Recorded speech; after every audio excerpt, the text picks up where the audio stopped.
नमस्कार। आप सभी भक्तजनों का हार्दिक स्वागत है। आज हम आपको सावन सोमवार की एक ऐसी पावन कथा सुनाने जा रहे हैं जो दुख, दरिद्रता और रोगों का नाश करने वाली है। यह भगवान शिव जी की अत्यंत मंगलमयी कथा है, जिसका उल्लेख स्वयं शिव पुराण में भी मिलता है। कहा जाता है कि जो भी मनुष्य इस कथा को पूरे श्रद्धा और सच्चे मन से शुरू से लेकर अंत तक श्रवण करता है, उसके घर में कभी भी दरिद्रता का वास नहीं होता। यह कथा इतनी प्रभावशाली है कि इसे सुनने मात्र से ही रोगी व्यक्ति को अपने समस्त रोगों से मुक्ति मिल जाती है। सावन के महीने में भगवान शिव जी की कथाओं का श्रवण करना अतुलनीय पुण्य फल प्रदान करता है। इसलिए आप सभी श्रद्धालुजन इस कथा को प्रारंभ से अंत तक अवश्य सुने। भगवान शिव जी का अनादर न करें और इस पवित्र कथा का अपमान न करें। कथा आरंभ करने से पूर्व यदि आपने अभी तक इस वीडियो को लाइक नहीं किया है तो कृपया वीडियो को लाइक करें और कमेंट बॉक्स में हर हर महादेव अवश्य लिखें।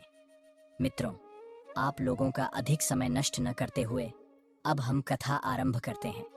एक समय की बात है, किसी नगर में एक पंडित रहता था। वह जन्म से ही अत्यंत निर्धन था। वह पंडित अपनी पत्नी और पुत्र के साथ जीवन यापन करता था। उसके पुत्र का नाम सोमनाथ था।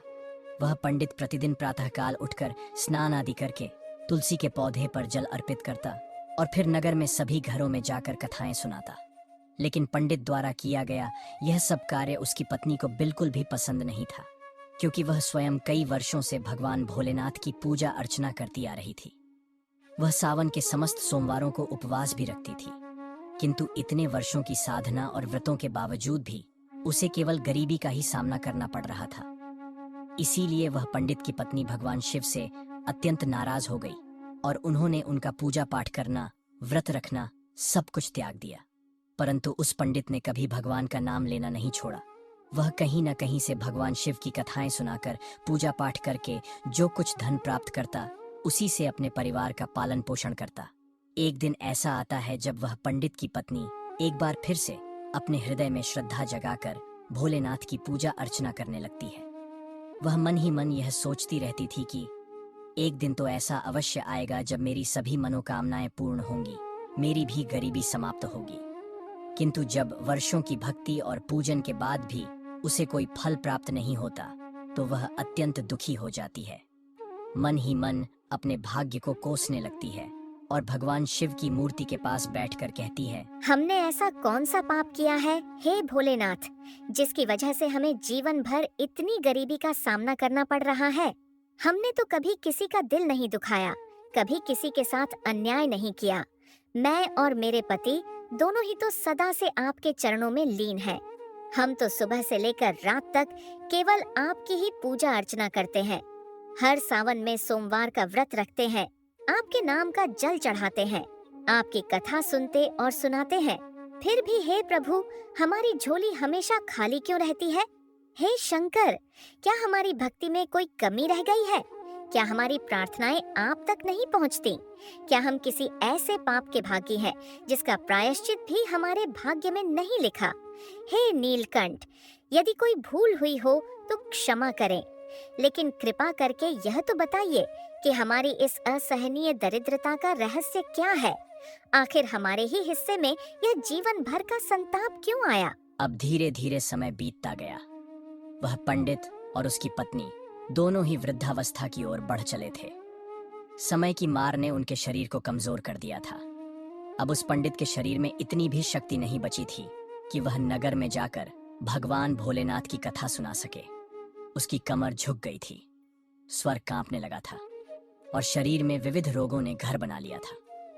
अब वह पंडित भी प्रायः बीमार रहने लगा। कभी खांसी, कभी ज्वर, कभी दुर्बलता। शरीर मानो जवाब दे चुका था। और इस सबसे अधिक चिंता की बात यह थी कि अब उनके घर का पालन पोषण करने वाला कोई नहीं बचा था। जो कुछ थोड़ी बहुत जमा पूंजी थी, वह भी बीमारियों और दवाओं में खर्च हो चुकी थी। धीरे धीरे उनके घर की हालत इतनी बिगड़ गई कि उन्हें भोजन के एक एक दाने के लिए भी संघर्ष करना पड़ रहा था। न घर में अन्न था, न कोई सहारा। ऐसी स्थिति में पंडित की पत्नी का धैर्य टूट गया। वह अत्यंत क्रोधित हो उठी। उसने क्रोध में आकर एक बार फिर भगवान भोलेनाथ की पूजा अर्चना को त्याग दिया। इस बार तो उसने अपने पति को भी डांटते हुए यह कह दिया कि अब बस करो यह सब भगवान भगवान की रट लगाना। तुम्हारे इस भोलेनाथ ने हमें क्या दिया? जब जवान थे तब भी भूखे रहे, अब वृद्ध हुए तो और भी बदतर हालत हो गई। क्या यही फल है इतने वर्षों की भक्ति का? लेकिन वह पंडित जो सच्चा शिव भक्त था, वह अपने अंतिम समय तक भी भगवान भोलेनाथ की पूजा नहीं छोड़ता। उसका विश्वास अटल था। वह कहता, भोलेनाथ परीक्षा लेते हैं लेकिन अपने भक्तों को कभी त्यागते नहीं। तब क्रोध में तपती हुई उसकी पत्नी एक दिन अत्यंत कठोर स्वर में कह उठती है, हे नाथ, आखिर हम दोनों कब तक यूं ही भगवान भोलेनाथ की पूजा अर्चना करते रहेंगे? देखिए ना, हम दोनों अब बूढ़े हो चुके हैं। उम्र के इस पड़ाव पर आकर भी हमें आज तक कोई फल नहीं मिला, कोई राहत नहीं मिली। मैंने तो जीवन का हर क्षण शिव की भक्ति में समर्पित कर दिया, पर क्या मिला? हम तो दिन प्रतिदिन और भी अधिक गरीब होते जा रहे हैं। कभी लगता था कि कुछ तो ठीक है, कभी कभार कुछ मिल जाता था, पर अब तो दाने दाने के लिए भी तरसना पड़ रहा है। घर में ना अन्न है, ना सहारा और ना ही कोई आसरा। और तुम अब भी इस भ्रम में पड़े हो कि भगवान शिव तुम्हारी सुनेंगे? हे नाथ, मैं ही मूर्ख थी जो एक बार उनका पूजा पाठ छोड़ देने के बाद भी फिर से दोबारा भक्ति करने लग गई। मैंने सावन के सभी सोमवारों को ना तो दिन देखा ना रात। दिन भर उपवास रखकर, रात भर जप तप में लीन रहकर मैंने अपने ही शरीर को दुर्बल बना लिया। मैंने बेल पत्र चढ़ाए, जल अर्पित किया, मंत्रों का जाप किया, आंखों से आंसू बहाए, लेकिन शिव ने मेरी एक भी प्रार्थना नहीं सुनी। मैंने अपना सर्वस्व अर्पित कर दिया, फिर भी उनके दरबार से मेरे लिए कुछ नहीं निकला। और अब तुम्हें क्या लगता है कि तुम्हारा वो शिव कुछ देगा?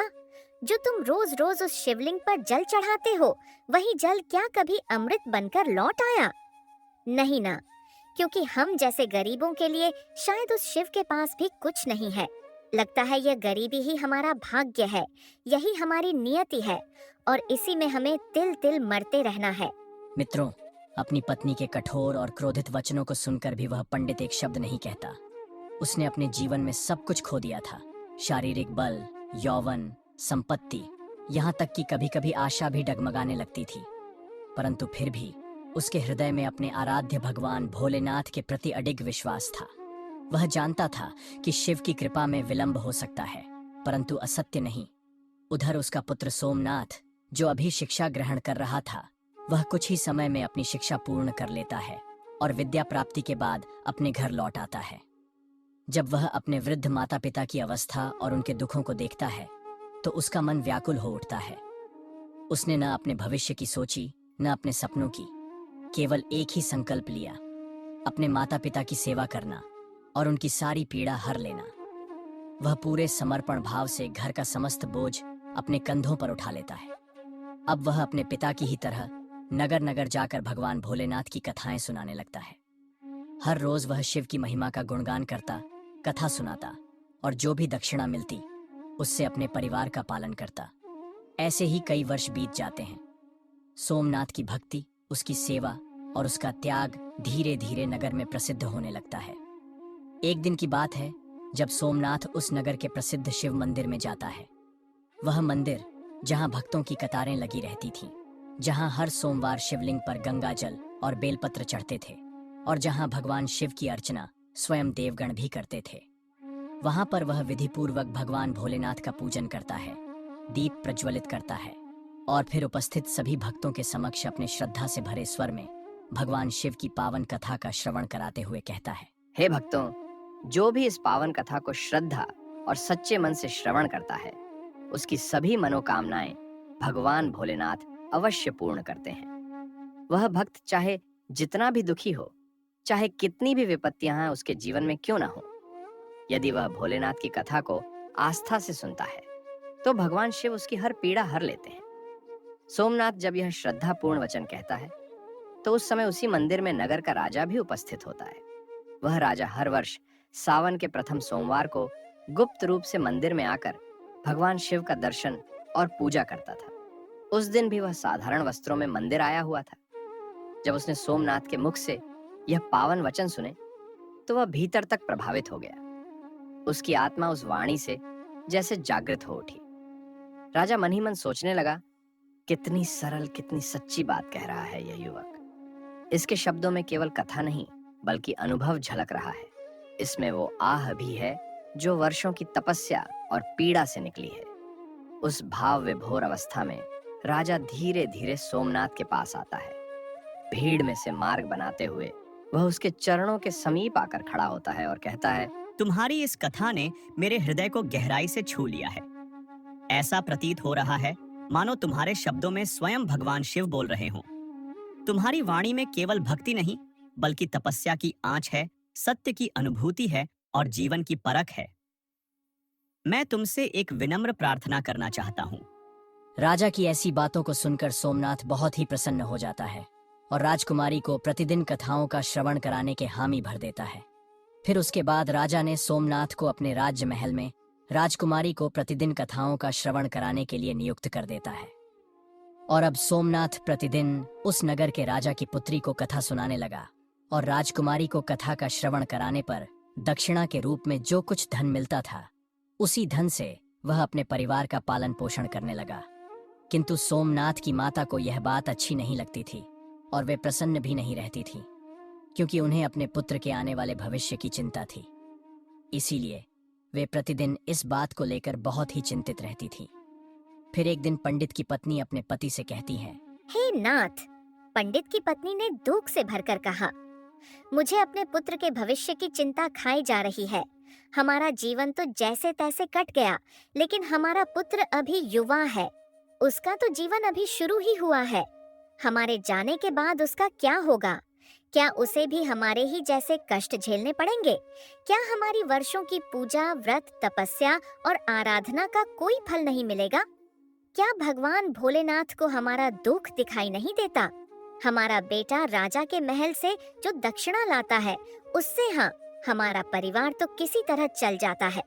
लेकिन केवल पेट भरने से तो जीवन नहीं चलता नाथ। बाकी की मनोकामनाएं, बाकी की इच्छाएं, उसका जीवन, उसका भविष्य, इन सब का क्या? अब क्या हम सिर्फ 2 वक्त के भोजन के लिए ही जिएंगे?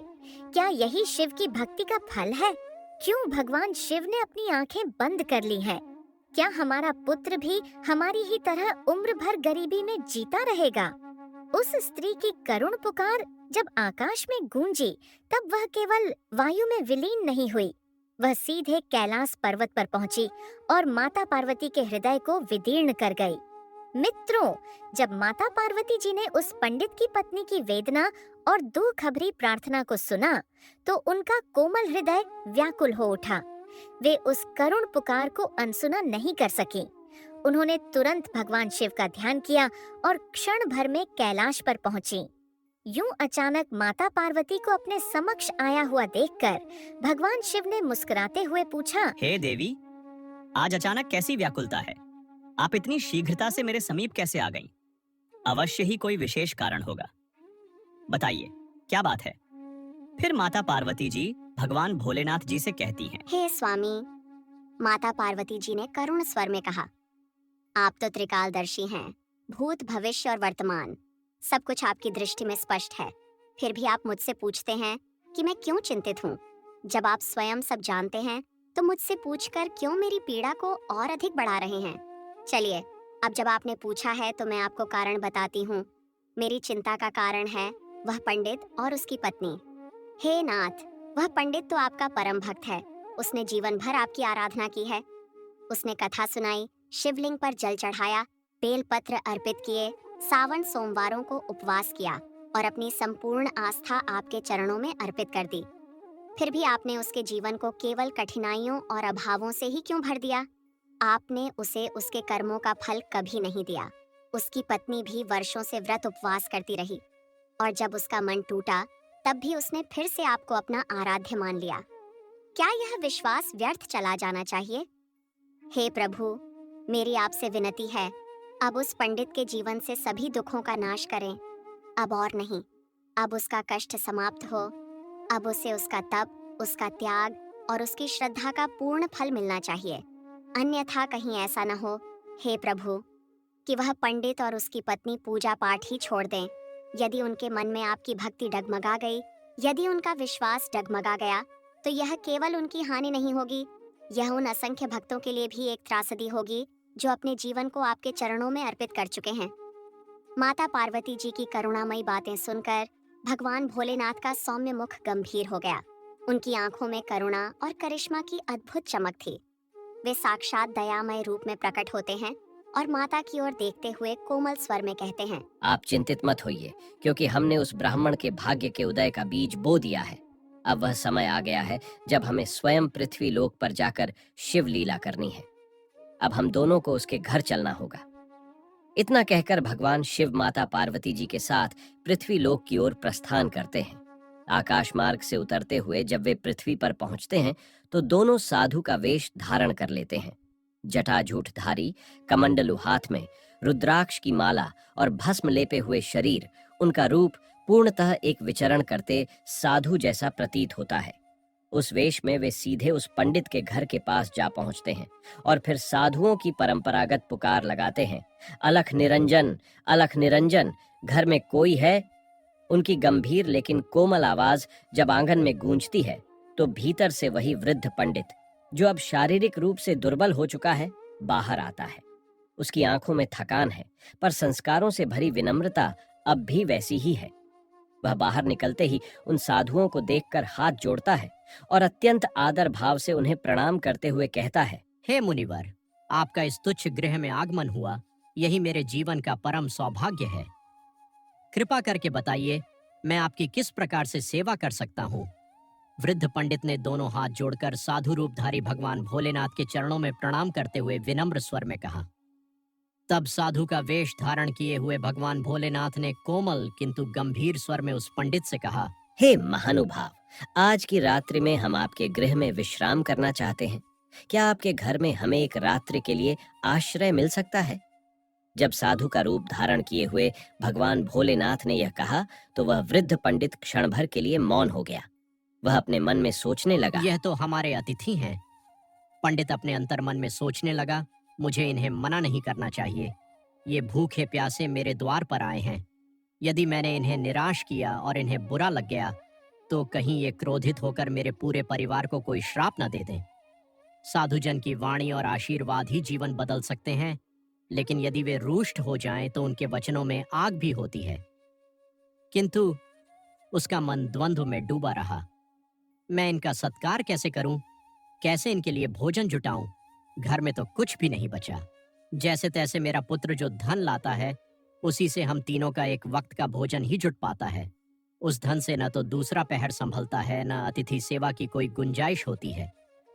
इतना सोचने के बाद उसने गहरी सांस ली और फिर नम्र स्वर में उन साधुओं से कहा, हे मुनिवर, मेरा पुत्र नगर के राजा की पुत्री को भगवान भोलेनाथ की कथाएं सुनाता है। उसी सेवा के प्रतिफल में जो भी थोड़ी बहुत दक्षिणा प्राप्त होती है, उसी से हम तीनों, मैं, मेरी पत्नी और मेरा पुत्र, एक समय का भोजन कर पाते हैं। अतः मैं पूरे हृदय से आपकी सेवा करना चाहता हूँ, किंतु मैं केवल एक समय के लिए ही भोजन का प्रबंध कर सकता हूँ। कृपया इसे मेरी असमर्थता नहीं, बल्कि मेरी सच्ची श्रद्धा समझें। पंडित की विनम्रता, उसकी आंखों की करुणा और उसकी सच्चाई को देखकर साधु का रूप धारण किए भगवान भोलेनाथ मुस्कुराए। उन्होंने अपने कमंडलू से एक विशेष पात्र निकाला और पंडित की ओर बढ़ाते हुए कहा, हे पुत्र, आज से तुम अपनी पत्नी से कह देना कि वह इस पवित्र पात्र में ही भोजन बनाया करे। इससे हम सभी के लिए दोनों वक्त का भोजन सहजता से बन जाएगा और अब हमें अन्न की कोई कमी नहीं होगी। जैसे ही उस दिव्य पात्र में भोजन बनने लगा तो सचमुच वही हुआ जिसकी किसी को कल्पना तक नहीं थी। प्रत्येक बार जब पात्र में अन्न बनाया गया, वह न केवल स्वादिष्ट था बल्कि सभी के लिए पर्याप्त भी था। सुबह और शाम दोनों समय के लिए सभी का पेट भर जाता। यह दृश्य देखकर पंडित, उसकी पत्नी और उनका पुत्र सोमनाथ तीनों ही आश्चर्यचकित रह गए। वे न केवल चमत्कृत हुए बल्कि भीतर से भयभीत भी हो उठे। कौन है ये साधु? ये कौन सा पात्र है? ये कोई सामान्य साधारण लीला नहीं है, कुछ तो दिव्य है। कहीं ये स्वयं कोई देव तो नहीं? मित्रों, अगली सुबह जब सोमनाथ उठकर प्रतिदिन की भांति राजकुमारी को कथा सुनाने के लिए निकल रहा था, तभी साधु का वेश धारण किए हुए भगवान भोलेनाथ ने उसे मार्ग में ही रोक लिया और प्रेम पूर्वक पूछा, हे पुत्र, तुम कहाँ जा रहे हो? सोमनाथ ने श्रद्धा से हाथ जोड़कर उत्तर दिया, हे मुनिवर, मैं अब नगर के राजा की पुत्री को भगवान भोलेनाथ की पावन कथा का श्रवण कराने जा रहा हूं, जैसे प्रतिदिन जाता हूं। तब साधु रूपी भगवान भोलेनाथ ने उसे हल्की मुस्कान के साथ कहा, हे पुत्र, आज जब तुम राजकुमारी को कथा सुनाओ तो एक बात अवश्य पूछना कि वह प्रतिदिन इतनी श्रद्धा से भगवान भोलेनाथ की कथा किस मनोकामना की पूर्ति के लिए सुनती है। आखिर ऐसा कौन सा भाव है जो उसे कथा के लिए खींच लाता है। सोमनाथ ने श्रद्धा से सिर झुकाया और कहा, जो आज्ञा मुनिवर। इसके बाद वह राजमहल की ओर प्रस्थान करता है और वहां पहुंचकर विधिपूर्वक भगवान शिव की कथा का श्रवण राजकुमारी को कराता है। कथा के समापन पर वह कुछ क्षण चुप रहता है और फिर वही प्रश्न जो मुनिवर ने कहा था बड़ी विनम्रता से पूछता है, हे राजकुमारी, यदि अनुमति हो तो एक बात पूछना चाहता हूँ। आप प्रतिदिन भगवान भोलेनाथ की यह पावन कथा इतने भाव से, इतने मन से क्यों सुनती हैं? कौन सी ऐसी मनोकामना है जिसके लिए आप यह नियम पूर्वक कथा श्रवण करती हैं? कृपया आप मुझे बताइए। तब राजकुमारी सोमनाथ से कहती हैं, मैं अपनी इस मनोकामना की पूर्ति होने के लिए प्रतिदिन भगवान भोलेनाथ की पावन कथाओं का श्रद्धा पूर्वक श्रवण करती हूँ। राजकुमारी ने शांत स्वर में उत्तर दिया, मैं चाहती हूँ कि मुझे ऐसा वर प्राप्त हो जिसकी चर्चा पूरे नगर ही नहीं बल्कि दूर दूर तक हो, जिसके मस्तक पर चंद्र और सूर्य का तेज हो, जिसकी किस्मत इतनी उदात्त हो कि उसके घर में किसी भी वस्तु की कोई कमी न हो, और जब वह बारात लेकर आए तो वह ऐसी भव्य और अनुपम हो जैसी अभी तक किसी ने देखी न हो, न किसी राजकुमारी की, न किसी रानी की। मैं अपने लिए ऐसा ही एक अनुपम वर चाहती हूँ और इसीलिए मैं भगवान भोलेनाथ की कथा का नियम पूर्वक श्रवण करती हूँ। राजकुमारी की यह बात सुनकर सोमनाथ मौन रह गया। उसके मन में अनेक विचार उमड़ने लगे, पर वह कुछ न कह सका। उसने आदर पूर्वक राजकुमारी को प्रणाम किया और वहां से धीरे धीरे घर लौट आया। घर पहुंचकर वह सीधा उसी साधु रूप धारण किए हुए भगवान भोलेनाथ के पास गया, जो प्रतीक्षारत थे। सोमनाथ ने उनका अभिवादन किया और राजमहल में जो कुछ हुआ वह विस्तार से कह सुनाया। सब कुछ सुनने के बाद भगवान भोलेनाथ मंद मंद मुस्कान के साथ सोमनाथ की ओर देखते हुए कहते हैं, हे पुत्र, ठीक है, अब अगले दिन जब तुम राजकुमारी को कथा का श्रवण कराने के लिए जाओ तो एक बार फिर वही प्रश्न दोहराना। यदि राजकुमारी फिर से वही कल वाली बातें दोहराए कि वह ऐसा वर चाहती है जिसके मस्तक पर चंद्र और सूरज हो, जिसके भाग्य में कोई कमी न हो और जिसकी बारात अपूर्व हो, तो तुम उसे शीघ्रता से यह कह देना कि तुम्हें जैसा वर चाहिए वैसा सिर्फ मैं ही हूं। फिर बिना कोई और बात किए तुरंत वहां से वापस लौट आना। इतना कहकर भगवान भोलेनाथ मौन हो जाते हैं और उनका साधु रूप भीतर से तेजस्विता से दमकने लगता है। ये सुनकर सोमनाथ कुछ क्षण चुप रहता है, फिर हाथ जोड़कर आदर पूर्वक कहता है, हे मुनिवर, कहाँ मैं एक निर्धन पंडित का पुत्र और कहाँ वह इस नगर के राजा की पुत्री। हमारे बीच तुलना भी कैसे हो सकती है? भला हमारा विवाह कैसे संभव है? मेरा घर तो उसी की दी हुई दक्षिणा से चलता है। मेरी माता, मेरे पिता, हम सब उसी धन पर आश्रित हैं। और यदि यह बात राजा को पता चल गई कि मैं उसकी पुत्री से विवाह करने की इच्छा रखता हूं, तो वह मुझे और मेरे पूरे परिवार को मृत्यु दंड देने में एक पल भी नहीं लगाएगा। आप महान हैं, कृपा की मूर्ति है, लेकिन मैं आपसे क्षमा चाहता हूं, क्योंकि मैं ऐसा नहीं कर सकता। मुझ में इतना साहस नहीं है। सोमनाथ की यह बात सुनकर साधु रूपी भगवान भोलेनाथ कुछ क्षण शांत रहे। फिर उन्होंने अपना मस्तक उठाया, उनकी आंखों में तेज उमड़ने लगा। मुस्कुराते हुए अत्यंत कोमल किंतु निर्णायक स्वर में उन्होंने कहा, यदि तुम हमारी बात नहीं मानते तो समझ लो कि तुम अपने ही भाग्य को ठुकरा रहे हो। और जब कोई भक्त अपने ही सौभाग्य से मुंह मोड़ता है तो उसका जीवन दुख, दरिद्रता और पश्चाताप से भर जाता है। फिर कोई भी कृपा शेष नहीं रहती, केवल शून्यता रह जाती है। इन वचनों को सुनकर सोमनाथ का मन विचलित हो गया। वह तो पहले ही इन साधुओं की अलौकिकता और दिव्यता को देख चुका था। उनके दिए पात्र से चमत्कारी भोजन बनना, उनकी दृष्टि से उठती शांति और उनका हृदय को भीतर तक स्पर्श करता हुआ स्वर, ये सब बातें पहले ही उसके मन को भय और श्रद्धा से भर चुकी थीं। अब जब उन्होंने इतने गहन और भविष्य सूचक शब्द कहे तो सोमनाथ भीतर ही भीतर कांपने लगा। वह मन ही मन सोचने लगा, मुझे और मेरे परिवार सहित राजा साहब तो बाद में मृत्यु दंड देंगे, उससे पहले यह तो अभी ही अपने श्राप से भस्म कर देंगे। अपने मन में इतना सोचकर फिर उसने ऐसा करने का उन्हें विश्वास दिलाया और राजकुमारी को भगवान भोलेनाथ जी की कथा का श्रवण कराने के लिए राजमहल की तरफ निकल गया। राजमहल पहुंचकर वह राजकुमारी को भगवान भोलेनाथ जी की कथा का श्रवण कराने लगा। उसके बाद उसने राजकुमारी से फिर से पूछा कि आप अपनी किस मनोकामना की पूर्ति के लिए भगवान भोलेनाथ जी की कथा का श्रवण करती हो। तब राजकुमारी ने फिर वही जवाब दिया जो उसने पहले दिन दिया था। उसके बाद सोमनाथ ने राजकुमारी से कहा कि हे राजकुमारी, तुम्हें जैसा वर चाहिए वैसा वर मैं ही हूं। इतना कहकर सोमनाथ शीघ्र राजमहल से भागकर अपने घर आ गया। लेकिन सोमनाथ की ऐसी बातों को सुनकर राजकुमारी बहुत ही क्रोधित हो गई। फिर उसने अपनी एक दासी को बुलाकर उसे सब कुछ बता दिया और कहा कि मेरी यह पूरी बात पिताजी को बता देना कि उनके द्वारा कथा पर रखे गए पंडित ने ऐसा दुस्साहस किया है। फिर जब यह बात राजा को पता चली तब वह भी सोमनाथ पर बहुत क्रोधित हो गया और उसने राजकुमारी को भरोसा दिलाया कि उस उदंड पंडित को इसके लिए अवश्य सजा मिलेगी। फिर राजा ने शीघ्र ही अपने मंत्रियों को दरबार में बुला लिया और उनसे विचार विमर्श करने लगा। तभी उसके महामंत्री ने उस राजा से कहा कि हे राजन, उसने जो अपराध किया है वह निश्चय ही फांसी योग्य है, लेकिन यह बात भी ध्यान रखने योग्य है कि वह एक पंडित है। यदि आप उसे फांसी की सजा देते हैं तो आपको एक ब्रह्महत्या का घोर पाप लगेगा और वह पाप किसी तीर्थ, किसी यज्ञ, किसी दान से भी नहीं कटता। इसलिए मेरी विनती है कि उसे कोई ऐसा दंड दिया जाए जिससे न्याय भी हो और आपको पाप भी न लगे। कोई ऐसा उपाय जिससे उसका दंभ भी टूटे और आपकी मर्यादा भी बनी रहे। मित्रों, महामंत्री की बात सुनकर राजा गहरे सोच में डूब गया। वह काफी देर तक मौन रहा।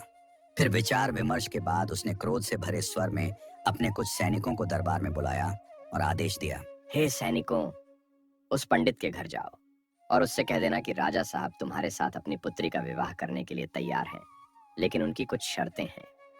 यदि तुम उन शर्तों को पूरा नहीं कर पाए तो तुम्हें और तुम्हारे पूरे परिवार को मृत्युदंड दे दिया जाएगा। राजा साहब की पहली शर्त यह है कि बारातियों के ठहरने के लिए कई सारे बारात घर बनाए जाएं और सभी बारात घर बारातियों से भरे होने चाहिए। कोई भी बारात घर खाली नहीं रहना चाहिए। दूसरी शर्त यह है कि बारातियों के अतिथि सत्कार में जो भोजन तैयार किया जाए वह न तो कम हो और न ही बचना चाहिए, अर्थात न कोई भूखा रहे और न भोजन व्यर्थ जाए। तीसरी शर्त यह है कि ऐसी अद्भुत, अनुपम और भव्य बारात होनी चाहिए जिसकी प्रशंसा इस नगर का हर व्यक्ति करे। और यदि बारात के नगर में पहुंचने पर इन शर्तों में से कोई भी शर्त अधूरी पाई जाती है तो बारात में आए हुए सभी बारातियों को भी मृत्युदंड दे दिया जाएगा। राजा का यह आदेश पाकर सैनिक शीघ्र ही सोमनाथ के घर की ओर निकल जाते हैं।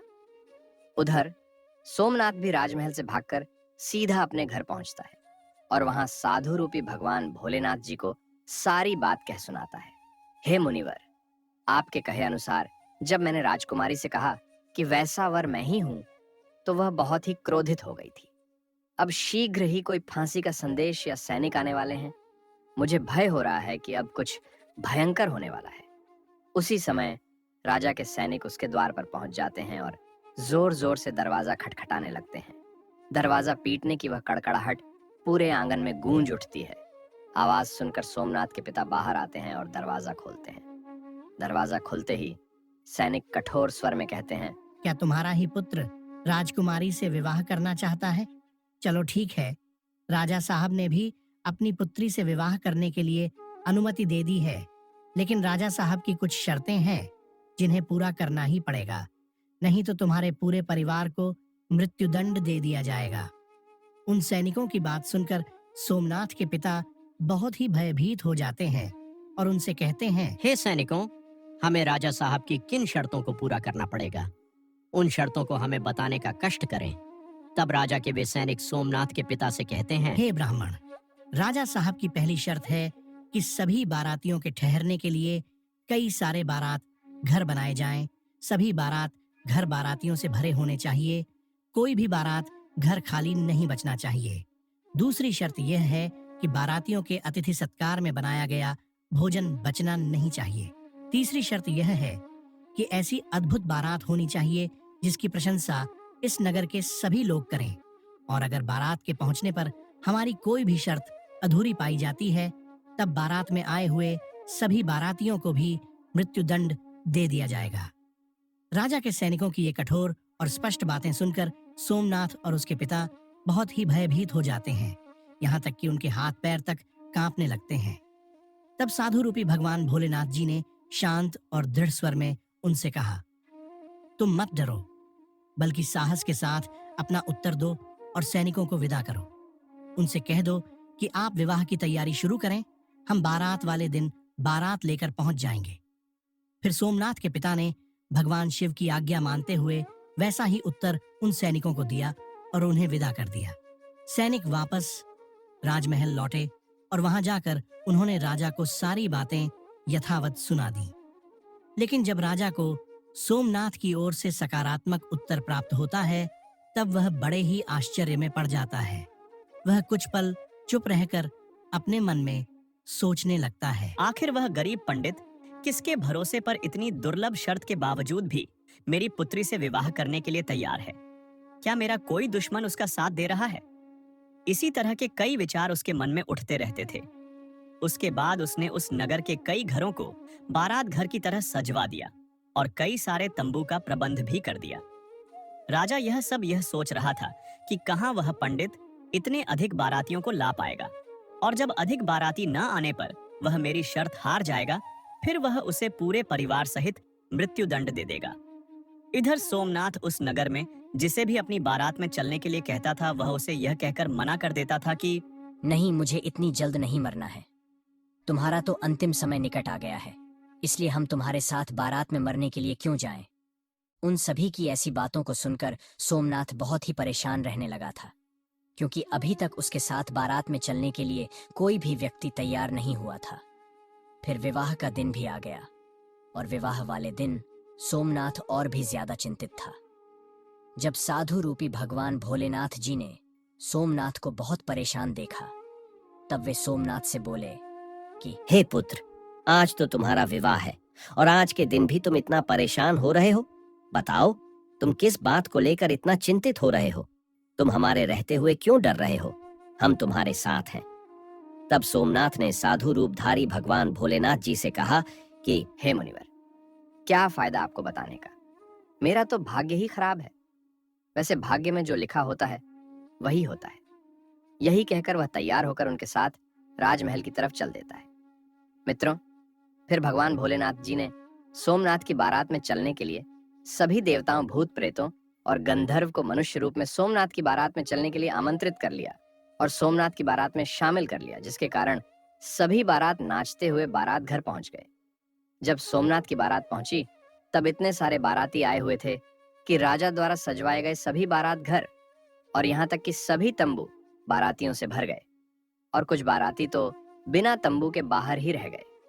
फिर जब राजा के पास सूचना भिजवाई गई कि बारातियों के ठहरने के लिए बारात घर और तंबू में जगह नहीं बची है, ठहरने के लिए और प्रबंध कराया जाए, तब राजा अपने मन में सोचने लगा कि अभी तो कोई भी उसके साथ बारात में आने के लिए तैयार नहीं था, और अब कहां से इतने बाराती आ गए हैं। मुझे एक बार चलकर देखना चाहिए। इतना सोचकर राजा तुरंत ही वहां पहुंच गया, और जब भगवान भोलेनाथ जी ने राजा को बारात में आया हुआ देखा, तब उन्होंने शुक्र और शनि देव को बच्चे का रूप धारण करवा दिया और उन्हें भूख के कारण विलाप करवा दिया।